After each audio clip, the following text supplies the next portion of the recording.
Good afternoon and welcome along to Training Tuesday. Yes, Tyler, we can tell the time. We had a little issue just connecting up Facebook to our live stream. But anyway, here we are. As always, Training Tuesday coming to you live from Southampton. Today, what are we going to talk about? Well, we're going to talk a bit about network node management, specifically when using a MagicQ console or control system. We will also touch on the web server as well. What have I got here? Well, I've got myself an MQ250M, and I've also got myself a laptop running MagicQ, and I've got myself some genetics nodes. And we're going to go through a little bit of the config of the system here. As always, it is a live training, so we are monitoring the chat. So hello to the usual faces out there.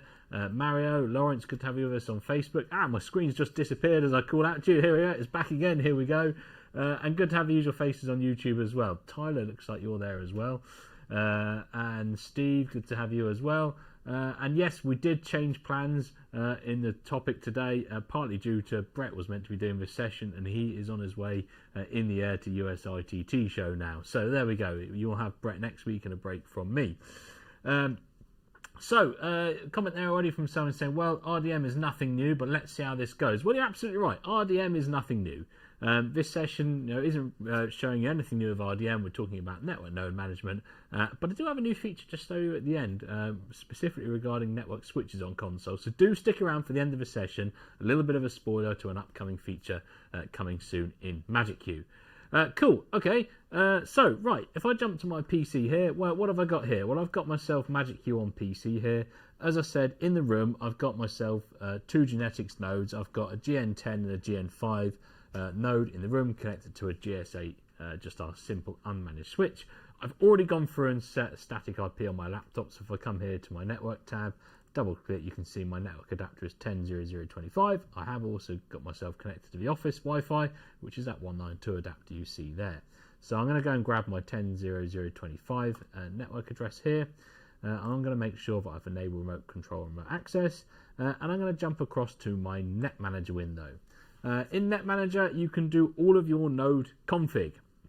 You can also do things like updating the firmware of nodes. Now, just a side point, you can see both these nodes are running our latest v3.2 firmware. If you are a genetics node owner, v3.2 is our latest stable firmware for genetics nodes. It is included with our latest software, but be aware, you will only get the firmware that's included at the time that software was released. So, for example, our current stable software, which is MagicQ version 1974, will only include the latest version at the time that software was released. Now, you can always go to the ChamSys website, chamsyslighting.com, and you can go and grab the firmware from the website at any point. I'm just seeing if I can get myself over there now. So if you go over to the ChamSys website, which you can see on my screen here, if I can say yes, I'm in the UK. Where you can get that from, well, as I said, it's included with the software. You only get the latest thing included with the software when you download it. So 1974 has only got, say, somewhere like version 3 in at the moment. If you go to any of the genetics product pages, so go to genetics nodes here, and go and pick the node you've got. There are two different types of firmware. The GN10s and 5 use one firmware file, and the GN2 and GW2s use a different one. So go and pick the node you've got. So, okay, I've got a GN10 node. And then if you go to the download section here, you can download the latest firmware at any point. So even if you're running an older version of MagicQ, you can come here and you can download the latest firmware. It will download the latest firmware file. You can see it's 3.2.0, version 3.2. That's dropped that in my downloads folder. All I would need to do is take that file. I'm going to cut it, put it into my documents, MagicQ firmware folder, and paste it in here. Obviously it existed already, but I can overwrite that file, and then I can then use that within MagicQ to update my node. So in this Net Manager window, I can click on the device. Importantly, if you've got more than one device, make sure you click on the row for the right device, upgrade device, and you can pick the firmware to put on that device. So I could go and install v3.2. I'm not going to do that now because it is there. So you can do all the firmware management from here. Now, in this devices view, yes, you can do editing of the settings of a node. So I can go to my GN10 here. I could change its IP address. Say, actually, I want this node to be on 10.0.0.12, for example, and I've now changed the IP address. Okay, a GN5 and 10 or a GN2, easy. I can go and do that on the display of the node itself if I wanted to. I can go and change its subnet. But some of our nodes, the GN4, the GW2s, they don't have screens, so you have to do them either via CamNet or via the web server. Now, the nice thing with CamNet is it will detect nodes on a different IP range. So whereas the web server, for example, will often want you to be in the same range. So I'm on a 10.network here. You saw my IP address of my PC, 10.0.0.25. It's actually discovering nodes on completely different IP schemes. You can see I've got a GN5 here, which has got an IP address of 2.0.0.55. So it will discover any nodes on my network. So if you plug them in, they're used elsewhere, different IP scheme, they should discover them here, and you can change the IP address to fit the scheme you're using. I'm going to leave this one at a 2.52.IP address for now. I'll come back to that one later. I'm going to focus on my GN10 here. So yes, I can scroll across. I can access all the settings, or most settings, from a node by just scrolling this window. Actually, what's a little bit easier is clicking on the node you want, so my GN10 here, and going across and using the options here to configure the device. So I click on the node GN10, I then go to ports, and it shows me, here's my GN10, and I can go to the individual ports and I can configure them. Okay, so at the moment, I've got port 1 set to output mode, protocol ARPANET, and then it's decoding what it'd be receiving as ARPANET Universe 5. I'm going to leave that for now. I'm going to go up to, say, ports 6, 7, 8, 9, and 10, and I'm going to change those to be Streamy ACN, and I'm going to put those on Streamy ACN Universe 1 onwards, so 1, 2, 3, 4, 5 on those ports. Genetics nodes, if you've not come across them already, yes, we do DMX in. They also do DMX output, so I can change the config of any port to be an input port. So I could do physical DMX in to ARPANET output if you wanted to. They also have a mode called Fallback. Fallback mode allows me to do loops of DMX. So with loops of DMX, I can then say come out of one port and I can go back in for redundancy. So for example, I could be taking output Streamy ACN 1 from port 6, and I could say fallback Streamy ACN 1 onto port 7. What this means is, now on port 6 of my GN10 node, I could come out of a DMX port, I could daisy chain to my lights as normal, I could come out the last light, and now go into port 7, which you can see here I've set as my fallback port. That would be now monitoring for receiving the DMX back in, and if at any point it stopped receiving DMX in, it will squirt DMX out of that port. So I can actually, if there was a break in the middle of a chain, I can have DMX going both ways around the chain. If there was a break at, say, just the light before the last one, I'll be getting DMX to that last light. DMX will go both ways around the chain if it's not receiving DMX in. As soon as it's receiving DMX in, it just is a monitoring port.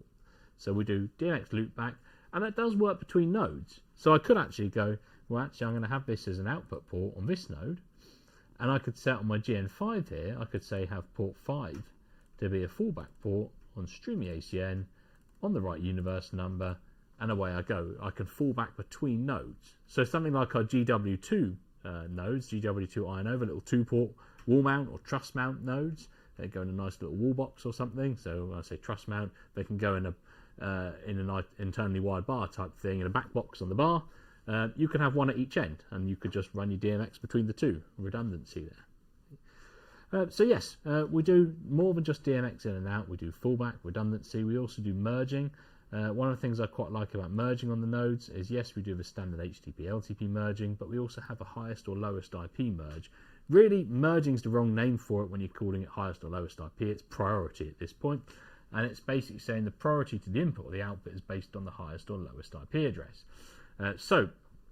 My laptop here has got an IP address of 10.0.0.25, and if I was to set the merge mode of these 5 ports here to be the lowest IP address, if I jump over to my MQ250M, and I should be duplicating the screen on that so you can now see my screen, you can see the IP address is 10.0.0.250. It's a higher number.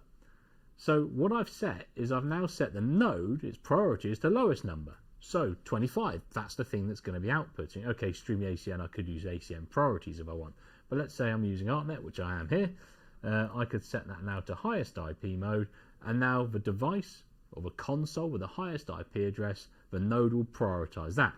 So its output's actually going to be outputting now my MQ250 because it's got a higher IP address number, 10.0.0.250. 250 is a higher number than 25. That takes priority. So a great feature for venues where maybe you've got the house console, you've got a touring console come in, you don't want to be messing around, and maybe there's a rack or something as a controller. You can just say, well, set the IP address to a higher number. Now you have control, and just take that away at the end of the night. And I haven't got to unplug the system or remember to re-enable universes. You can just do it based on IP address. If I come across to the options here, well, actually most of you get across the row here. Just for me, it's easier, but the selected node, and it will tell you at the top, you have got the GN10 selected here. I just get all the settings in a nicer list for me to look at. So yes, the IP address and options available for me. So things like its 10-scene mode, 10-scene contact mode, lost data mode. What happens when the DMX gets lost? Does it zero the output? Does it hold the DMX output? Does it allow me to activate a scene from a 10-scene wall plate?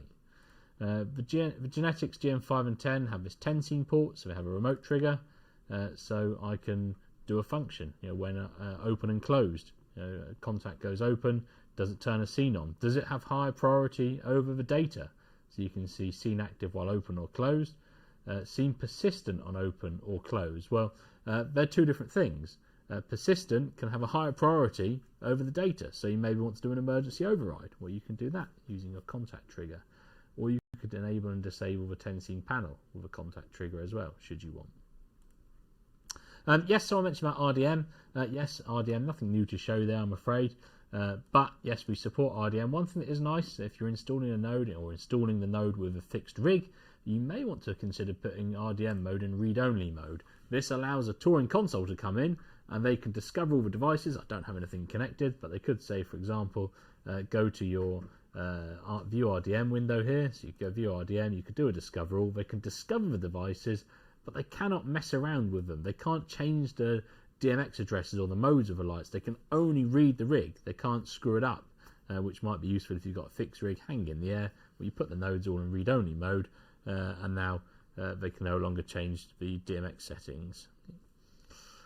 Configs, well, all of the nodes support user configs, so these settings, port settings, etc., you can save as a config, 10 different configs which you can then go on and recall.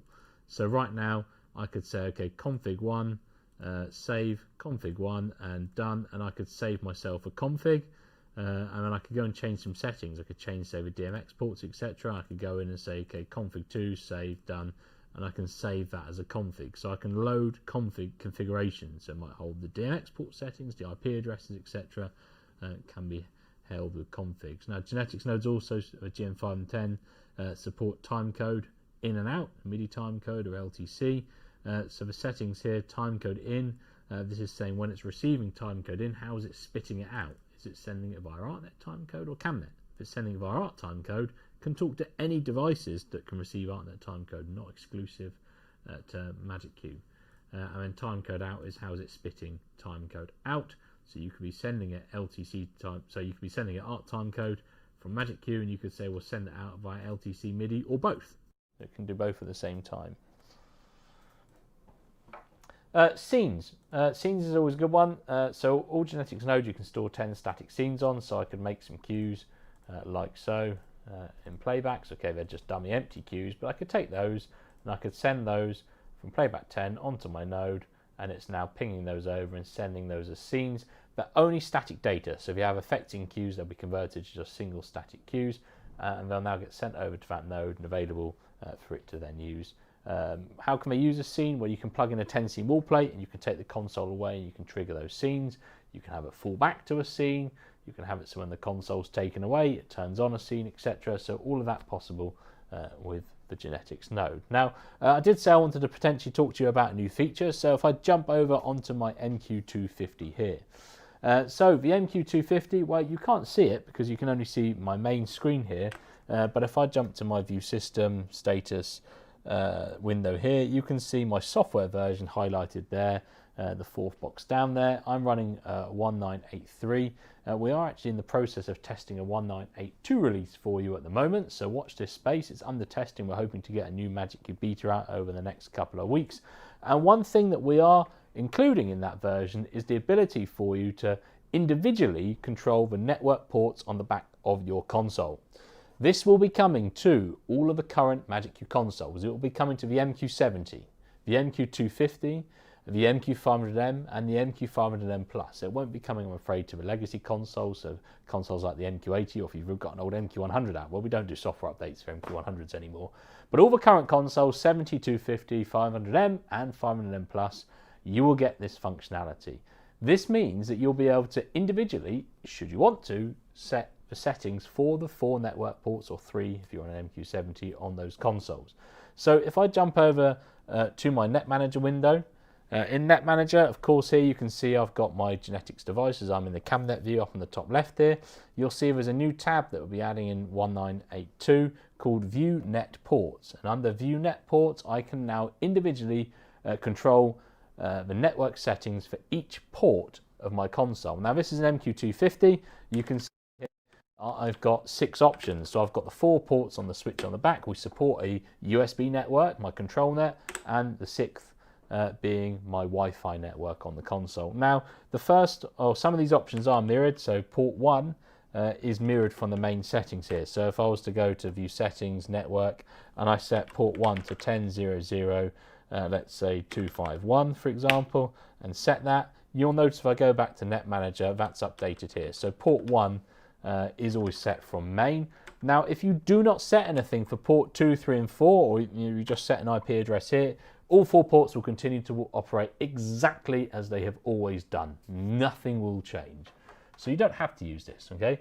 But if I then go to my Net Manager and I go to View Net Ports, I can individually now set IP addresses. You can see on port 2, I've set an IP address here of 200.250. Now, if you remember, when I was looking at that node earlier, my GN5 has a 2.IP address. If I jump around the front of the screen here and I come and unplug my GN5 here, this GN5 from my GS8, so I'm now just going GN10 into the GS8, and that's going to port 1 of the console, and I take the GN5 and I connect it up to port 2 of the console. Remember the IPing, my GN10 is 10.0.0.12, my GN5 is 2.0.0.55, and I come round to the console again. You'll be able to see me come back in the shot. Here we go. So I'm now back in front of the console again.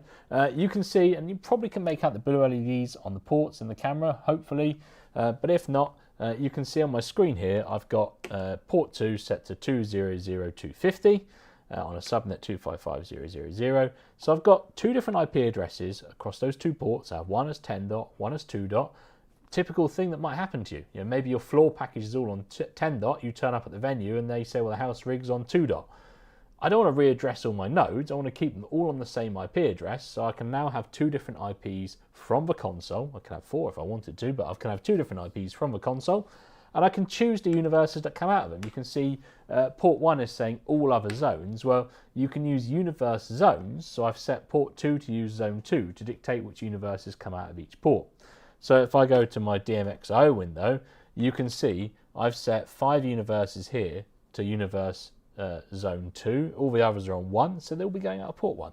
But I could go and set, say, these to say port 3, and if I wanted to, I could set in here an IP address for port switch port 3 if I wanted to. I haven't set it at the moment, I've got nothing plugged into it, but I can then choose the zone. I could say, okay, zone 3 comes out of switch port 3. So I can now pick the universes that come out of individual ports. I have the option to also configure remote control options.